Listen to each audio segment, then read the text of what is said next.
Eccoci qui ragazzi, bentornati sul canale e benvenuti in questo nuovo video. Ricapitoliamo queste coppe europee perché abbiamo tre italiane nelle rispettive finali di Champions, Europa League e Conference.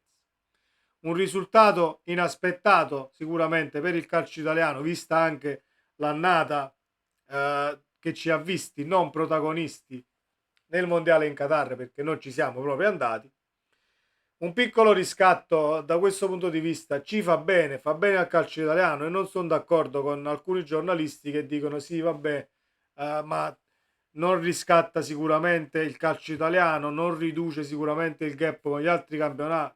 Va benissimo, opinioni diverse, però portare tre squadre nelle rispettive finali non è per niente la cosa più semplice del mondo. Quindi onore a chi è arrivato in finale, al di là di come ci è arrivato, ma non lo analizzeremo in questo video.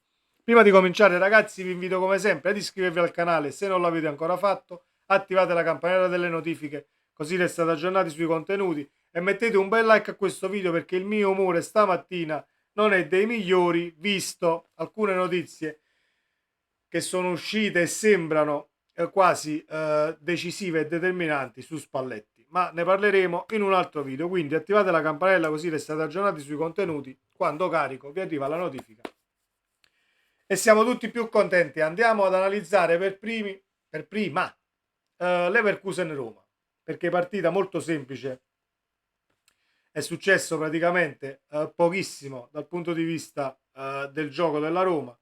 Mourinho 99 su 100, se si prefissa di fare una partita per lo 0-0, 99 su 100 fa 0-0, e se deve fare l'1-0 per poi chiudersi e portare il risultato a casa, 99 su 100 ci riesce sempre. Mourinho sui 180 minuti è uno degli allenatori più rognosi da affrontare perché riesce ad analizzare qualsiasi aspetto tattico, riuscendo ad imbrigliarti e a non farti giocare. C'è riuscito ieri, non per tutta la partita, perché il Bayern Leverkusen secondo me, per ciò che ha fatto nei 180 minuti, avrebbe meritato la finale più della Roma. Attenzione, non me ne vogliono i tifosi della Roma, però se parliamo di calcio giocato avrebbe meritato il Leverkusen. Ieri la Roma ha fatto un solo tiro in porta dopo 2 minuti, poi si è chiusa completamente dietro. Voi difendendo quel gol dell'andata, però è sempre uno solo il gol, quindi per portare a casa un risultato del genere, ragazzi, devi avere anche dalla tua una buona dose di fortuna. È andata bene Roma in finale, finale che non è tutta italiana perché la Juve ha perso la partita con il Siviglia, ma la Juve l'ha persa nei 180 minuti. A Torino non hai fatto quasi praticamente niente, se non quel gol al 96esimo che ti ha lasciato aperte le speranze per venirtela a giocare poi in casa loro.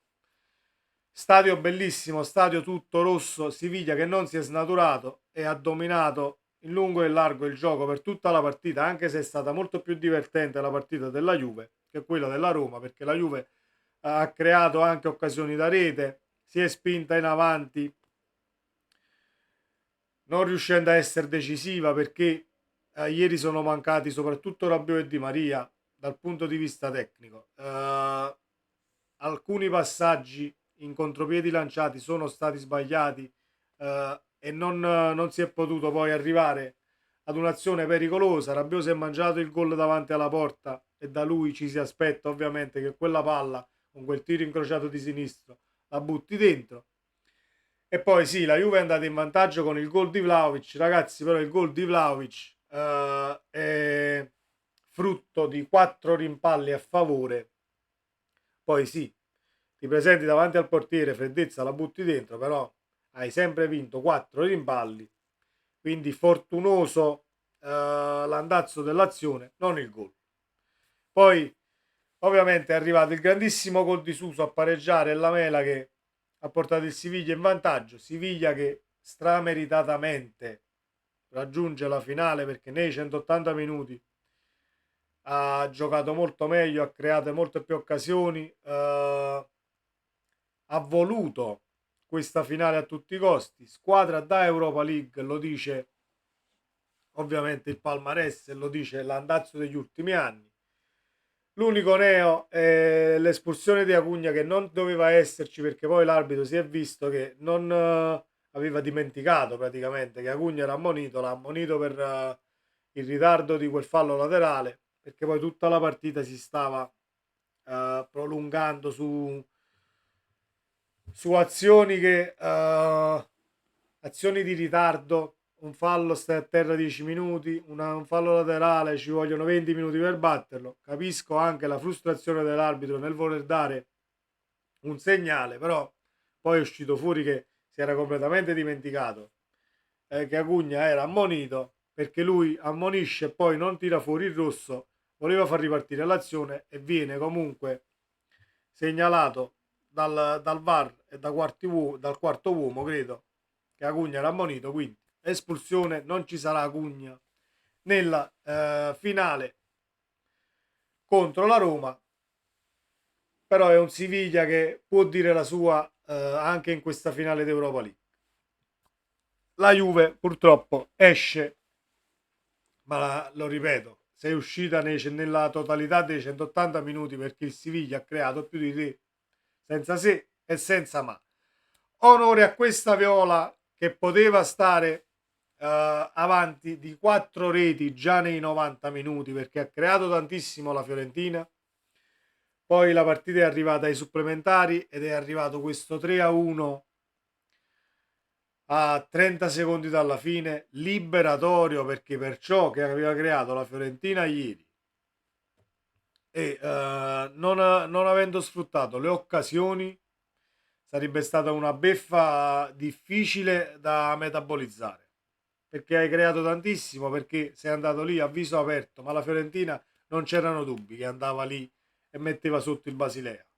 Al di là della caratura dell'avversario, la Viola ha meritato il passaggio del turno per determinazione, cuore e calcio giocato perché ragazzi italiano offre non calcio spettacolo ma un calcio offensivo, un calcio efficace e al netto poi dei calciatori che hai a disposizione riesci a portare avanti risultati e la squadra in finale di una competizione europea, che sia la Conference, che sia la Champions o che sia l'Europa League, non è per niente semplice. Quindi applausi alla Viola in finale con il West Ham che ha vinto in casa e ha vinto in Olanda ieri 1-0. Sulla carta tutte e tre le italiane devono sudare per vincere il trofeo. Roma compresa, Fiorentina compresa, l'Inter non ne parliamo proprio. Però nei 90 minuti cadono le certezze anche di squadre più forti perché è una sola partita. Se riesci ad arginare, parlo dell'Inter, se l'Inter riesce ad arginare le scorribande del City la prima mezz'ora, il primo tempo, perché il City farà la stessa partita che ha fatto contro il Real Madrid e che fa sempre. Per 45 minuti non vedi il pallone, non ti fa capire niente e devi essere bravo a sfruttare le poche occasioni e i pochi palloni che perderanno per poter andare in vantaggio, per poter restare sullo 0-0, per poi cercarli di affondare in qualche situazione favorevole. Siviglia-Roma, per la Roma forse già è più semplice, il Siviglia ha perso Acuna per espulsione sicuramente, però avrà dalla sua comunque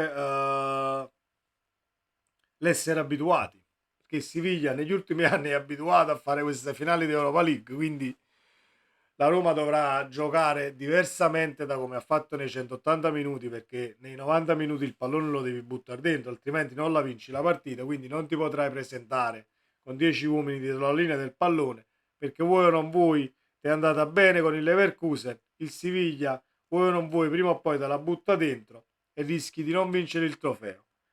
La Fiorentina alla pari col West Ham, anche se il West Ham può essere un gradino più in alto, non lo so, la Fiorentina è la squadra che gioca meglio. Ovviamente parliamo tra Europa League e Conference, tra la Roma e la Fiorentina gioca meglio la Viola.